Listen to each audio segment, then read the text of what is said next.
What's up mga kapay? Ito na naman ako para guluhin ang buhay nyo. Char! At ito nga, sasamahan natin ang kaibigan natin. For the first time, kasama natin si Bini Maloy. Nagdikomse!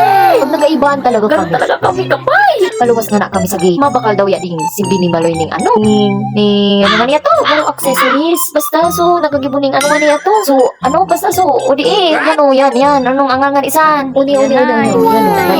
Yan baga. Wow, tada! Oh my God, ako na nagabarakal. Pati estudyante na mo niya, kung hindi nagabakal man, bawal pa natin sila isabay sa video kasi bawal pa po. Sorry mga anak namin, I love you.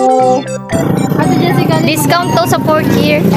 Ay, tawa lang si kuya. Kagayon man pala. Nga ako lang yadin na ano. Sabi, sikat daw yadin ko din nagatinda. Hindi ko harap, promise. Sabi, di man kaya ako mahilig sa imong para barakal. Gamit mga arog baga sa agi. Ah, nang galing-galing mo. Ang ganda talaga, oh. Ay, sana all Bini Maloy makwarta. Baka naman.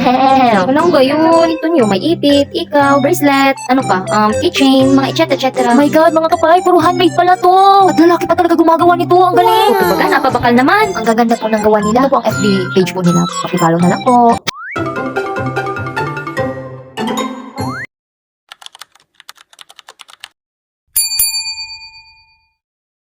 Mga kapay! Ang ganda nitong binili ko. Bumili rin ako ng hair clip. Tingnan nyo Bumili kami ni Bini Maloy. Tada!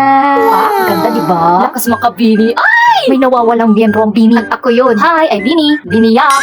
Awinda, ano na naman daw nagaralwas na kalukan sa ngimot ko. Ito ipapakita namin yung binili namin. O diba? Ganda-ganda namin. Mas gumanda lalo si Bini Maloy sa flower niya. Akin naman yung hair clip na butterfly. Oh my God! Feel na talaga namin na miyembro kami ng Bini. At baka ang puso ko'y Ano ba yan? Di talaga ako miyembro talaga ng Bini. Boses ko palang wala na. Oo, parang Bini. Binibiya. Ang nabala ka mo dyan. Magababush na kami ni Bini Maloy. Bye-bye! Bakun, sa kakaura naman, nadakot na kami ni Madam.